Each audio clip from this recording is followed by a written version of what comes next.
தேனி மாவட்டம் பெரியகுளம் பகுதியில் தற்போது 29 நாட்டு வெடிகுண்டுகள் பறிமுதல் செய்து காவல்துறையினர் விசாரித்து வரக்கூடிய தகவலை உடனுக்குடன் நிலையில் பார்த்து வருகிறோம். இது பற்றி கூடுதல் தரவுகளோடு மீண்டும் நம்மோடு இணைகிறார் சக்திகுமரன். வணக்கம் சக்திகுமரன்.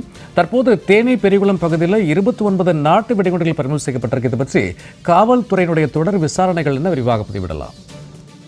சூர்யா, தேனி மாவட்டம் பெரியகுளம் வடகரை காடுவெட்டி பகுதியில் உள்ள பெரியகுளம் அரமனைக்கு சொந்தமான புளியந்தோப்பு பகுதியில் வனவிலங்குகள் வேட்டையாடுவதற்காக அங்கங்கு நாட்டு வெடிகுண்டுகள் மறைத்து வைத்துள்ளதாகவும், இது குறித்து அங்குள்ள காவல் தலைவரிடம் விவசாயிகள் கொடுத்த தகவலை தொடர்ந்து சம்பந்தப்பட்ட இடத்துக்கு காவல் தலைவர் மற்றும் குழுக்கள் அங்கு சென்று பார்க்கும்போது பல இடங்களில் காற்றுப்பன்றி வேட்டையாடுவதற்காக நாட்டு வெடிகுண்டுகள் வைத்திருப்பதாக தெரிய வந்ததை தொடர்ந்து இது குறித்து பெரியகுளம் வடகரை காவல்துறையினருக்கு கொடுத்த தகவலின் தொடர்ந்து சம்பந்தப்பட்ட இடத்துக்கு காவல்துறையினர் விரைந்து சென்று அங்கு காட்டுப்பன்னி வேட்டையாடுவதற்காக வைத்திருந்த சுமார் 29 நாட்டு வெடிகுண்டுகளை பறிமுதல் செய்தனர். மேலும் அங்கிருந்த ஒருவரை காவல்துறையினர் கைது செய்தனர். மற்றொருவர் காவல்துறையினர் கண்டு அங்கிருந்து தப்பி ஓடிவிட்டதாகவும், மேலும் பறிமுதல் செய்யப்பட்ட 29 நாட்டு வெடிகுண்டு மற்றும் கைது செய்யப்பட்ட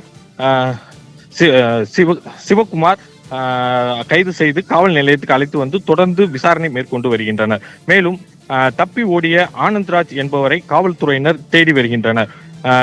நாட்டு வெடிகுண்டு விவசாய நிலங்களுக்குள் வைக்கப்பட்டிருக்கிறதால் அப்பகுதியில் பரபரப்பான சூழ்நிலை காணப்படுகிறது. சூர்யா, வனவிலங்குகளை வேட்டையாட வைக்கப்பட்டிருந்த வெடிகுண்டுகள் கைப்பற்றப்பட்ட நிகழ்வு குறித்த கூடுதல் தரவுகளுக்கு நன்றி சக்திகுமரன்.